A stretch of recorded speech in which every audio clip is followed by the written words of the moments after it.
Hello viewers, সম্রাট অনামিকা blog চ্যানেলে তোমাদের সকলকে ওয়েলকাম। তো আজকে আমরা চলে এসেছি কৃষ্ণনগরে। তো কৃষ্ণনগর তোমরা সবাই জানো যে অনেক কিছুর জন্য কিন্তু বিখ্যাত। তো কৃষ্ণনগরে আজকে যেখানে যাচ্ছি সেটা একটা ঐতিহাসিক স্থান, আর এই ঐতিহাসিক স্থানে কিন্তু প্রতি বছর মেলাও বসে। তোমরা নিশ্চয়ই বুঝতে পারছো আমরা কিসের কথা বলছি। তো চলো তোমরা ভিডিওটা দেখতে থাকো। তো এটা হলো রাজা কৃষ্ণচন্দ্রের রাজবাড়ির গেট। তো চলো ভেতরের দিকে যাই। শুনেছি এটা অনেক অনেক হাজার বছর পুরনো রাজবাড়ি। ওই যে দূরে রাজা কৃষ্ণচন্দ্রের রাজপ্রাসাদ। আর কৃষ্ণচন্দ্র মানেই কিন্তু মনে পড়ে যায় গোপাল ভাঁড়ের কাহিনী। আর আজকে তোমাদের দেখানোর জন্যই আমরা চলে এলাম কিন্তু সেই কৃষ্ণচন্দ্রের রাজপ্রাসাদে।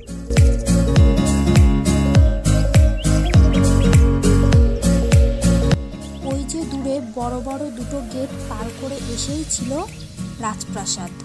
অ্যাকচুয়ালি এটা পিকনিকের সিজন। 25শে ডিসেম্বর বলো বা 1 জানুয়ারিতে আমরা কোনো পিকনিক বা ঘুরতে যাওয়া কোনো কিছুই করিনি। তা আজকে এসছি একটা ঐতিহাসিক স্থানে। তো এটা আমাদেরই বাড়ির কাছাকাছি। তো এটা হলো কৃষ্ণনগরে। তো কৃষ্ণনগরের রাজবাড়ি, আমাদের কৃষ্ণনগরে যে রাজা কৃষ্ণচন্দ্র ছিল, গোপাল ভাঁড় ছিল, তোমরা নিশ্চয়ই জানো। তো সেই রাজবাড়িতে আমরা চলে এসেছি। তো অলরেডি অনেকক্ষণই এসেছি, আর গরমেও আমাদের অবস্থা পুরো খারাপ। তো মানে গরম বলতে কি, সকালবেলা শীত ছিল, তো আমরা সেই মতো করে ড্রেস আপ করে এসেছি, সোয়েটার পরে বা যা যা আর কি শীতের পোশাক হয়। তো এইখানে এসে এতটা রোদ, তো আমাদের চেঞ্জ করতে আবার বাধ্য হলাম। আমি তো পুরোপুরি একদম যা যা পরেছিলাম পুরোই চেঞ্জ করে নিলাম। তো যাই হোক, তো কৃষ্ণনগরের রাজবাড়ি। তো আমাদের পিছনে দেখতে পাচ্ছ এই যে সেই ঐতিহাসিক রাজবাড়ি। হ্যাঁ, আর এইখানে আমরা আসার পরে সকাল থেকেই দেখছি যে অনেক দূরের থেকে মানুষ আসছে। তো আমরা জানতাম না, আমাদের বাড়ির কাছে বলে আমরা হয়তো এতদিন অতটা ফলো করিনি, বা আমরা জানি বা হ্যাঁ এখানে এসছি আগে পরেও, কিন্তু কি যে প্রতিদিন লোক আসে সেটা আমি আজকে এটা ভাবলাম যে দূরের থেকেও প্রতিদিন কিন্তু লোক আসছে। মানে প্রতিদিনই লোক যাতায়াত করে আসে দেখতে এরকমটা। আর এই জায়গাটায় গেটটাও মনে হয় খুলে কোনটা একটা টাইমে, না কোন একটা টাইমে খুলে যায়, বারোদোলের মেলা নাকি, বারোদোলের মেলার সময় এই গেটটা খুলে। তো তোমাদেরই সেটা দেখাচ্ছি, তোমরা দেখো। এটা হলো মেন, মানে রাজবাড়ির যে মেন গেট, এটা হলো সেই মেন গেটটা। তো এটা আটকানো রয়েছে, আর এই সামনেই রয়েছে বড় মাঠ, আর মাঠের ওইখানে দেখো আরেকটা গেট রয়েছে, ঠিক আছে। তো দুদিকে কিন্তু গেট, মাঝখানে মাঠ, আর এই দিকটাতে রয়েছে কিন্তু দিঘি। তো এই হলো আমাদের সেই কৃষ্ণনগরের রাজা কৃষ্ণচন্দ্রের রাজবাড়ি। আমাদের ছেলেপেলেরা বা ইয়ং জেনারেশনের যে কাজ, মানে দুজন প্রেমিকা, মানে দুজন তো না, 3 জন, এগুলো ভাই করার কি দরকার। তো এইখানে বারোদোলের মেলা বসে।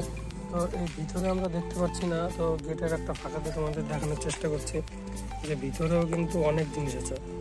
দেখো ভিতরে টোটাল বাগান রয়েছে পুরো, হ্যাঁ, পুরো গার্ডেনিং করা।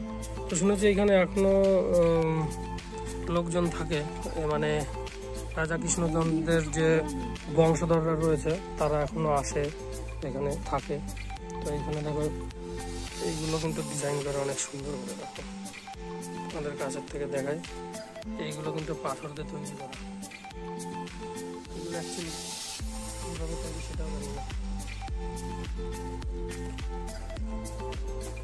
বলো কেমন লাগছে তোমার এখানে এসে? ভালো লাগছে, ভিতরে যেতে পারলে আরো ভালো লাগছে। সেটা অবশ্যই ঠিক। তো এরপরে এরপরে যদি বারোদোলের মেলায় আসি, দুবারই তো আসলাম, দুবার না একবার এসছি মনে হয়। এরপরে এবার আসলে পরে তখন আমরা একবার ভিতরটা তো দেখব, কারণ আসবো করে আসা হয় না, দুবার একবার গেছি এখান দিয়ে। তো অনেক সুন্দর, মানে দেখেই অন্যরকম মনে হয় যে না একটা ঐতিহাসিক ব্যাপার। তো ঐতিহাসিক ব্যাপারই থাকবে। হ্যাঁ, মানে মনের মধ্যে এখন মনের মধ্যে একটা কৌতূহল যাচ্ছে যে ভিতরে কি আছে। ভিতরে সত্যি আমি এতদিন আমার মনে হয়নি, কাছে এসে এখন মনে হচ্ছে। আমি দূর থেকে চলে গেছি, 2-3 বার এসেছি, 2 থেকে চলে গেছি, দেখে গেছি, কিন্তু এত কাছে এসে দেখিনি। আর কাছে এসে মনে হচ্ছে ভিতরে যদি যেতে পারতাম তাহলে আরেকটু ভালো লাগতো, ঠিক আছে। তো এই হলো রাজা কৃষ্ণচন্দ্রের বাড়ি।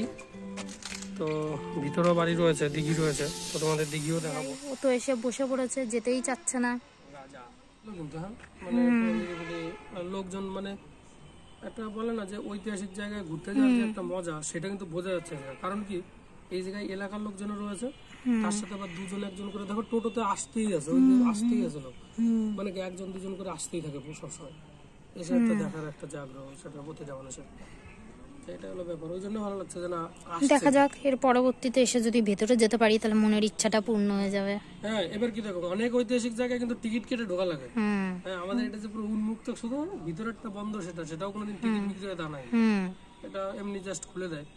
কিন্তু এই যে যেমন হাজারদুয়ারি বা আরো অনেক অনেক জায়গা শুনেছি টিকিট কেটে ঢোকা লাগে, সেগুলো আরো হয়তো অনেক জিনিসপত্র আছে ঐতিহাসিক যে কারণে এটা করা। তো এটাও একটা ভালো জায়গা, সুন্দর।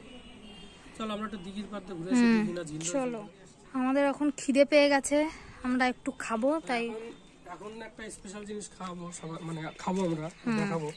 এটা হলো কৃষ্ণনগরের বিখ্যাত সরভাজা, ঠিক আছে? সরভাজা তোমার ব্যাগটা নাও। সরভাজা কেমন, কিন্তু এত দাম বেড়ে গেছে এখন। এর আগে খেয়েছিলাম হয়তো 7 টাকা না 8 টাকা করে, 25 টাকা করে পিস সরভাজা।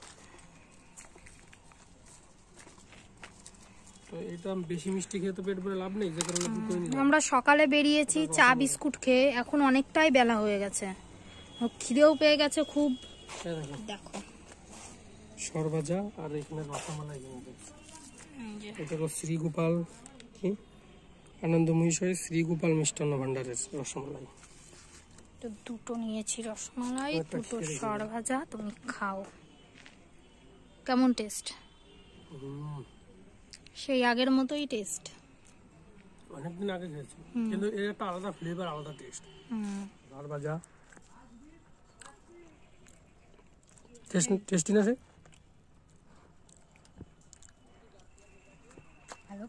এই যদি পরপর কয়েকদিন সরভাজা খাওয়া যায়, মানে প্রতিদিন একটা করে, এমনি যে মোটা হয়ে যাবে। 700 টাকা কেজি আর পিস 25 টাকা। বের করবো আমরা রসমালাইটা, কিন্তু চামচ দেয়নি নাকি?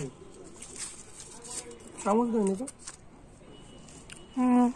এটা কি এই যে শ্রীগোপাল ভান্ডার যেটা, এটা দাদারা আপনারা যদি দেখেন, তার করে আমি নিয়ে চলে আসলাম। আপনারা যে আমরা এখন খাবো কি করে দিয়েছেন রসমালাইটা, এখন কি দিয়ে খাবো?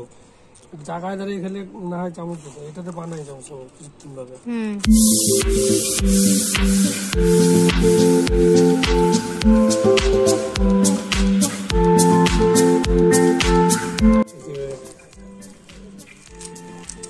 দাদা আমরা যে এত মানে দুঃখের মধ্যে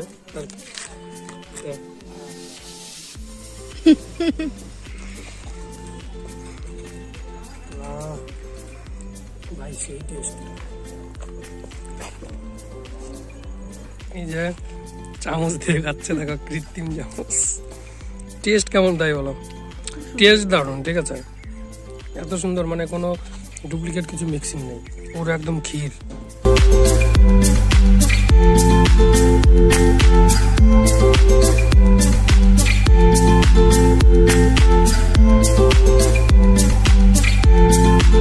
এই যে হলো ঝিল, অনেক বড়, সাইডে একটা রাস্তা রয়েছে। আর আমরা এই সাইডে আসলাম, এই যে রাজবাড়ির দেওয়াল, সেই রাস্তাতে এসে এখানে কিন্তু রয়েছে সেই ঝিল। কিন্তু এখানে গোপাল ভাঁড়ের বাড়ি কোথায়, গোপাল ভাঁড়ের বাড়ি সেটা তো জানি না। গোপাল ভাঁড়ের বাড়ি নাকি এই দিকটায় আছে, বুঝলে? আছে রাজা কৃষ্ণচন্দ্রের বাড়ির কাছাকাছি ছিল, নিশ্চয়ই এই দিকটাতে কাছাকাছি কোনো একটা জায়গা হবে। কিন্তু এই দিক দিয়ে যাওয়া যায় কিনা সেটাই তো জানি না, এদিক দিয়ে যাওয়া যায় না। চলো তো, ধরো দেখি, যাই দেখি কত দূর যাওয়া যায়। আমরা গোপাল ভাঁড়ের বাড়িটা কোথায় সেটা যদি জানতে পারতাম তাহলে।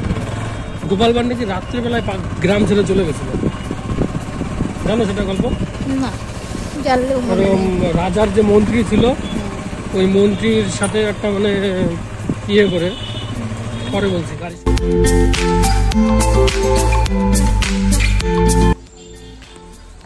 দেখো আবার গড়াই পড়ে যায় না, নাম থেকে বেরিয়ে।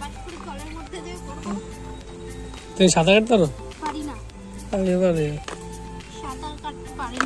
এই যে হলো ঝিল, দেখো এই মাছের গন্ধ বেরোচ্ছে, তার মানে মাছ আছে না দাদা? আজকে মাছের গন্ধ বেরোচ্ছে চালটার থেকে। এই যে ঝিল, সূর্য কোথায়? ছোট ছোট ছাগল কি খাচ্ছে এই জায়গায়।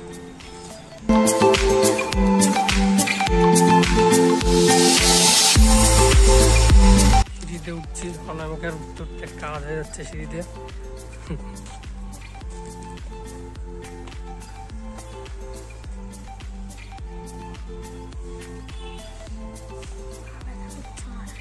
এইটুকু উঠায় আর নেমে পাবা তো। ওই যে কৃষ্ণনগর যাওয়ার সময় আমাদের সামনে পাতলা এই জায়গাটা, এটাকে ভূতপাড়া বলে। তো এত সুন্দর মানে রাস্তার পাশে দেখলে পরে এমনি ভালো লাগছে, কারণ কি দুই সাইডেই শুধু সর্ষে ক্ষেত, দারুণ। অনেকে বললো দাঁড়াও, কারণ ওর মানে দেখতে ইচ্ছা করছে বেশি।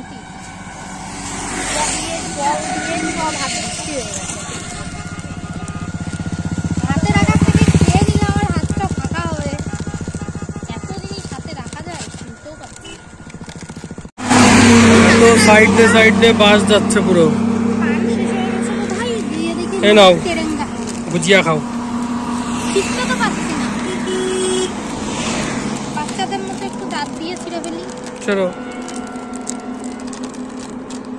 এই দিক দিয়ে আরো সর্ষে ক্ষেত ছিল, ওই সাইডটা তো আরো, আর এই সাইডটাই পুরো, এই সাইডে পুরো।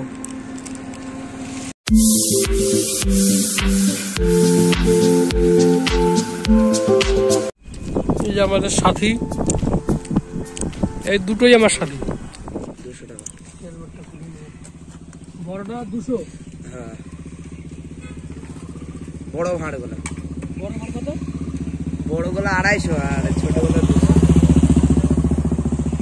তো কৃষ্ণনগর থেকে বাড়ি যাওয়ার সময় হাঁসখালিতে দেখলাম রাস্তার পাশে গাছ কেটে, মানে খেজুর গাছ কেটে রস থেকে পুরো গুড় তৈরি করে বিক্রি করছে।